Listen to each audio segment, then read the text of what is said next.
Hello everyone, how are you all? I hope you all are doing well. This is Iraj, your English teacher, and in this video I will be explaining you some chapters from your novel The Witches. Okay, so let's begin with chapter number 15, The Mouse Burglar. In the previous chapter, the boy mentioned his plan of stealing the formula, so he'll be proceeding with that plan in this chapter. Okay, so what happens that the boy's grandmother lures him down the socks and he bumps against the balcony below. So he hurries into the bedroom and can smell that it is the right room, the witch's room that he needs to go in. Without wasting any time, he starts looking for the bottles around, and it's very difficult to investigate since he cannot open any drawers or doors. However, he thinks that she might have hidden them under any mattress. But while looking for the bottles, he just realizes that she had slit the mattress open and stuffed the bottle inside the mattress. Okay, so what he does, he tears at the cloth with his sharp teeth and grabs one of the bottle, pulling it along as he backs out from under the mattress. He then accidentally just drops it down onto the floor, but fortunately it doesn't break. So what happens next? Well, while he is looking down, he just finds out three frogs who are staring very sadly at him with huge eyes, and he realizes that maybe they are other children from the hotel. Just when he asks the frogs who they are, he hears the Grand High Witch unlocking the door. So he quickly runs under the bed and squeezes against a wall while the frogs hop around in fear and then cluster together under the bed. The Grand High Witch looks under the bed at the frogs, but she doesn't see the mouse boy, luckily. So just at the moment the boy's grandmother calls, hurry up, so you'd come better quickly, and the Grand High Witch snaps back at her, asking why her knitting wool is hanging down onto her balcony and who she was calling to. The grandmother then quickly thinks something in her mind, and then she says that she was talking to her grandson who has been in the bathroom for too long reading something. The Grand High Witch then accepts this in a huff and then slams the balcony door, trapping the boy in the room with her again. Okay, so while the boy is trapped with the witch in the room, there are knocks on the door, and the ancient ones, those witches we discussed in previous chapters, call that they are here for the bottles of the formula. So as the Grand High Witch opens the door to let them in, the boy scampers out quickly without them seeing, and the bottle clutched to his chest. He runs up to the stairs to his grandmother's door, tapping the bottle against the door to be let in. And when she doesn't hear him, he takes a risk and yells for her.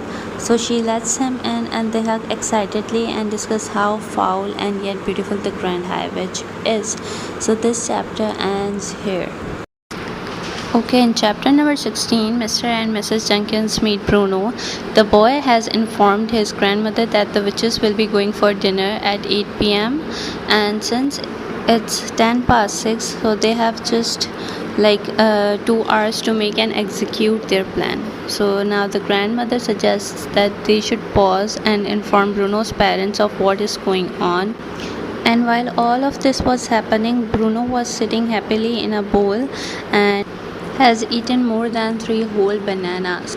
Well, then the grandmother puts both mice in her handbag and heads to the lounge to find out Mr. and Mrs. Jenkins.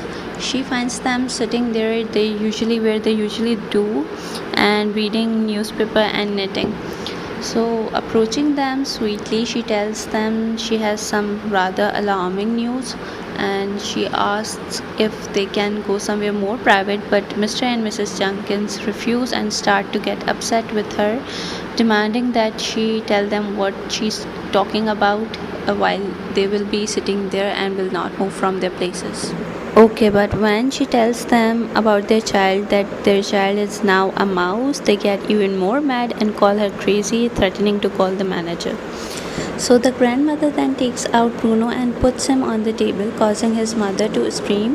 Mr. Jenkins tries to push the mouse off the table, so the grandmother scoops him back into her purse and they head back upstairs.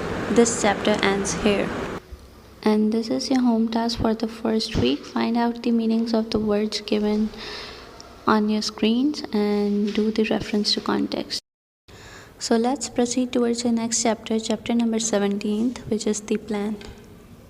So in this chapter, back in the grandmother's room and with only an hour and a half until dinner, the boy and his grandmother make a plan to give the witches a taste of their own medicine. Since he is a mouse, he is able to sneak into places where humans can't as long as he is careful.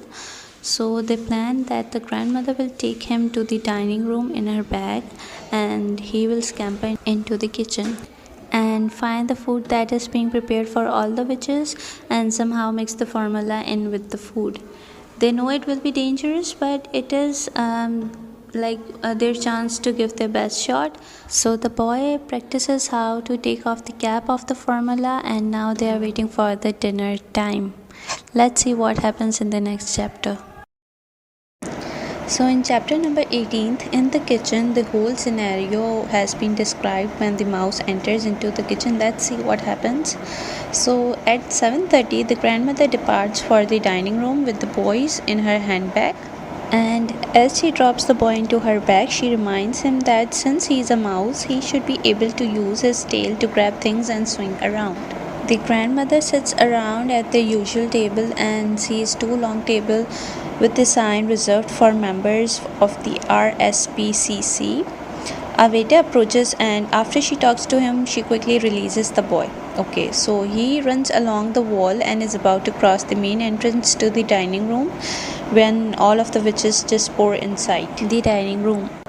Now, as soon as they have all passed him, he crosses the doorway and scampers into the kitchen as a waiter enters. Okay, now once in the kitchen, he hides for a few minutes to get his bearings, and then he sees a handle sticking above him and flips himself so that he swings by his tail. He enjoys swinging for a while until he is distracted by a waiter coming in with some food that a customer has sent back. The waiter replaces the food but then has all of the other kitchen staff spit on it before bringing it back out, which is quite disgusting. But next, again a waiter comes in and announces that all the women from RSPCC, that is the witches, want some soup. Okay, then the boy sees them place a huge silver soup pot on a bench and springs into action, swinging himself around his tail so that he landed on a high shelf. He then quickly scampers over so that he is directly above the pot and pours the formula into it. So a moment later, a waiter just pours a large amount of soup into the basin as well and then puts the lid on it, preparing to take it out to the woman. Now, proud and relieved, the boy just swings himself by his tail from handle to handle of the saucepans stacked on the high shelves, and in his enjoyment, the boy had forgotten that he was still a mouse until a waiter yells, "A mouse!" and look at that dirty little mouse. So now the waiters are thrown into an immediate frenzy trying to catch the boy, but the boy drops to the ground and runs around in a flash. Part of his tail is cut off by a waiter, and in the panic he runs up the pants of one of the cooks.